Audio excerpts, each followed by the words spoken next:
Hola amigos. Wunderwaffe era el término oficial utilizado para describir algunos de los últimos avances de la industria militar de Alemania.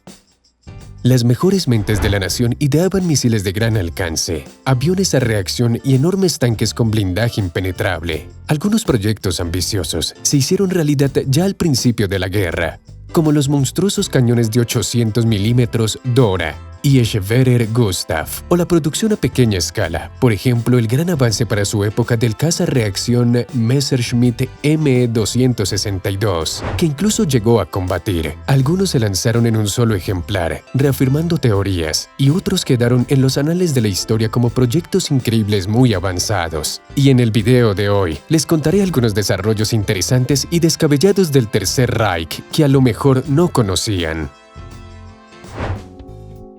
Cuando la prolongada guerra ya había comenzado a preocupar a la población y al ejército, el Ministerio de Propaganda, para levantar la moral, mencionaba constantemente estas mismas maravillas de la ciencia alemana, pero en realidad crear este tipo de armas requería años de trabajo y pruebas. Aún así, los nazis emplearon muchos conocimientos para crear sus armas más novedosas, y si lo hubieran conseguido, es muy probable que los dirigentes nazis hubieran llegado a utilizar esas armas en combate y que los países del eje hubieran podido ganar la guerra, o como mínimo conservar algunos de los territorios ocupados. De hecho, fue en Alemania, en 1938, donde los físicos Otto Gahn y Fritz Strassmann descubrieron el hecho de la división del núcleo atómico. Los físicos del Tercer Reich trabajaron duro para crear plutonio para armamento y crearon toda una serie de reactores experimentales. Afortunadamente para los aliados, Alemania no tuvo tiempo de crear armas atómicas y no pudo financiar lo suficiente el desarrollo de otras armas milagrosas. El Messerschmitt M323 Gigant.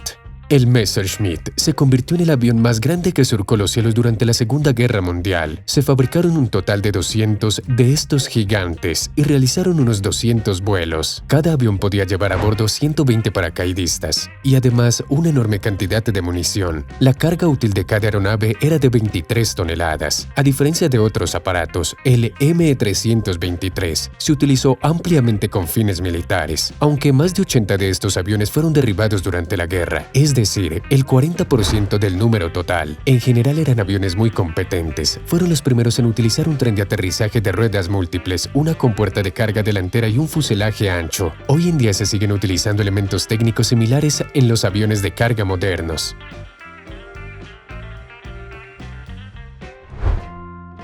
Ruhrstahl X4. ¿Qué puede ser mejor que un arma que destroza aviones con huracanes? Un misil de crucero que no es tan épico, pero es más realista y peligroso que cualquier tornado. El Ruhrstahl X4, también conocido como Kramer X4, era un misil aire-aire guiado. Podía detectar y ser guiado por las vibraciones del motor de un bombardero pesado. También podía ser dirigido por el piloto del avión que lo disparaba.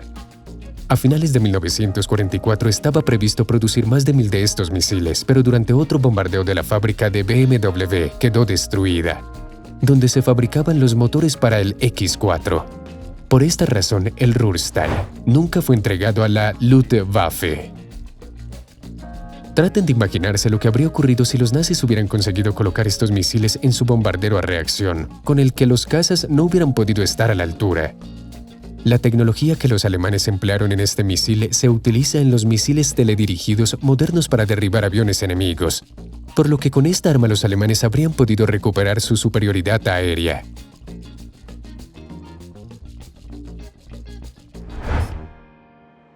León Marino, el submarino subterráneo del ingeniero von Werner. El ingeniero Horner von Werner presentó su proyecto llamado León Marino en 1933.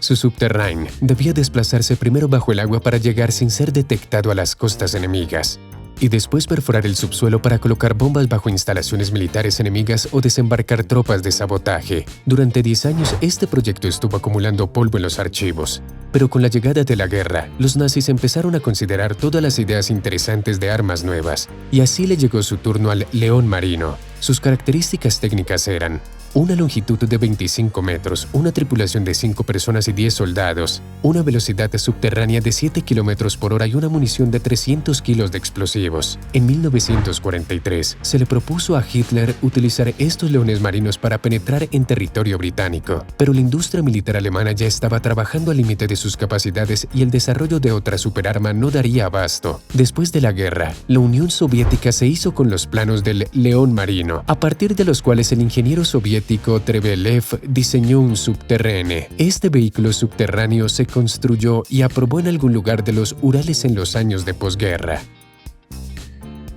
Proyecto Sea Teufel, un submarino oruga.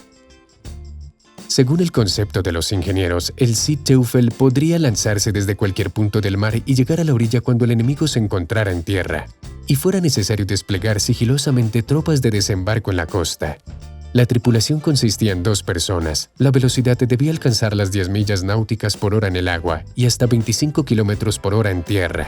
El proyecto fracasó. El submarino, construido en 1944 en un solo ejemplar, no pudo superar las pruebas. El submarino de 14 metros con forma de cigarro se atascó en la arena. Las cortas orugas y el débil motor diésel no eran suficientes. La velocidad era inferior a la prevista, solo 10 km por hora en tierra y cerca de 8 nudos en el mar. El arma de represalia V3. Probablemente todo el mundo haya oído hablar de los misiles alemanes V1 y V2. El primero de ellos era un misil de crucero y el segundo fue el primer misil balístico del mundo. Estos misiles se utilizaron en la guerra, pero desde el punto de vista militar estratégico, el resultado de uso fue insignificante. Sin embargo, los misiles UV fueron causa de grandes problemas para los habitantes de Londres, que a menudo fueron blancos de sus ataques. Pero también hubo un proyecto más original, llamado Arma de Represalia, V3. A pesar de los nombres similares, este último se parecía poco al V1 y al V2. Se trataba de un enorme cañón multicámara también llamado bomba de alta presión o 1000 pies, por las numerosas cámaras que sobresalían de los laterales del cañón y que vista desde arriba parecían patas. El proyecto se desarrolló dirigido por el ingeniero August Conders. El cañón tenía 130 metros de longitud y constaba de 32 secciones, cada una de ellas con cámaras de carga laterales. El cañón debía utilizar proyectiles especiales en forma de flecha de 3,2 metros de longitud. Su alcance máximo era de 165 kilómetros, pero el peso de la carga explosiva no superaba los 25 kilos. El cañón podría efectuar un disparo por minuto, lo que le permitiría a una batería de estos cañones cubrir literalmente Londres de proyectiles. La posición de estos cañones debía situarse cerca de la costa del Canal de la Mancha. Se encontrarían a solo 95 millas de la capital británica y la destrucción de Londres no hubiera sido una broma. A pesar de que los cañones estaban ubicados en túneles de protección especiales, fueron completamente destruidos en un ataque aéreo el 6 de julio de 1944. Como resultado, el V3 original nunca se utilizó en la guerra. El LRK-15F-58 se utilizó en 2 ocasiones para bombardear Luxemburgo en el invierno de 1944 a 1945. El alcance máximo de esta pieza de artillería era de 50 kilómetros y el peso del proyectil en forma de flecha era de 97 kilos. Tornado artificial y cañón de vórtice. En aquella época todos los que pretendían dominar el mundo, como la Unión Soviética, Estados Unidos y Alemania, investigaban alguna forma de influir en el tiempo y el clima. Los nazis pretendían utilizar huracanes para derribar bombarderos enemigos. Se desconoce lo lejos o cerca que estuvieron de hacer realidad este proyecto, pero como demuestran los ejemplos anteriores de este video, si hubieran tenido tiempo e incluso una remota posibilidad de éxito, seguro que no se habrían detenido. Los platillos voladores del Führer. Cientos de fotos y descripciones de los fantásticos platillos voladores de Hitler aún no pueden encontrarse en Internet. De hecho, solo hubo 2 de estos platillos. La máquina voladora parecida a un ovni fue presentada en 1939 por el ingeniero Heinrich Fock. Se trataba de una aeronave con capacidad de despegue vertical. El principal elemento sustentador del diseño era una gran ala en forma de disco. Se construyeron varios modelos antes del final de la guerra y se siguieron perfeccionando casi hasta el final de la guerra con el apoyo de la Luftwaffe, pero nunca se construyó un modelo a tamaño real. Estación espacial de la Alemania nazi.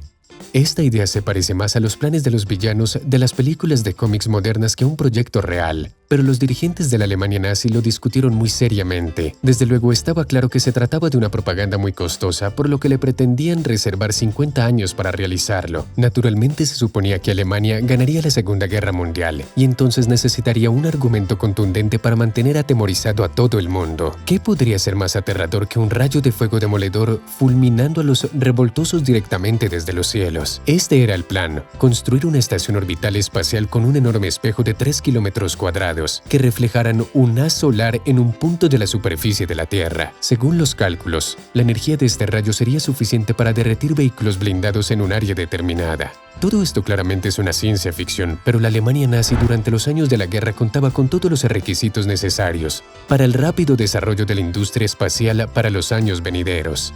El hecho de llegar al espacio exterior con los cohetes V2 sucedió realmente. Existe incluso la suposición no demostrada de que el primer cosmonauta no fue Yuri Gagarin, sino algún piloto de prueba alemán que realizó un vuelo espacial suborbital en un cohete V-10, pero murió en el intento. Esto significa que si los alemanes hubieran ganado la guerra, en pocas décadas habrían sido capaces de desarrollar cohetes espaciales capaces de lanzar cargas a la órbita terrestre y crear una estación orbital. En cuanto al enorme espejo que lanza rayos solares letales a la Tierra, es difícil juzgar hasta qué punto es realista este proyecto. Una cosa es segura: si no hubiese sido un mega espejo, seguro se les hubiera ocurrido algo no menos mortífero. Tal vez sería un potente láser o algún otro hiperboloide del ingeniero Garin. Evidentemente, este proyecto se quedó en la fase de idea.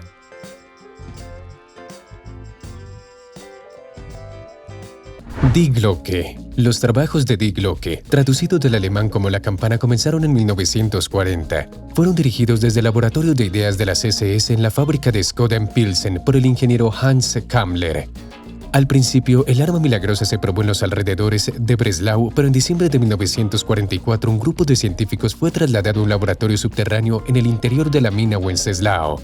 Los documentos describen Die Glocke como una enorme campana de metal duro de unos 3 metros de ancho y 4 metros y medio de alto. Este dispositivo contenía 2 cilindros de plomo que giraban en sentidos opuestos y que contenían una sustancia desconocida cuyo nombre en clave era Serum 525. Cuando se encendía, Die Glocke iluminaba la mina con una luz violeta pálida.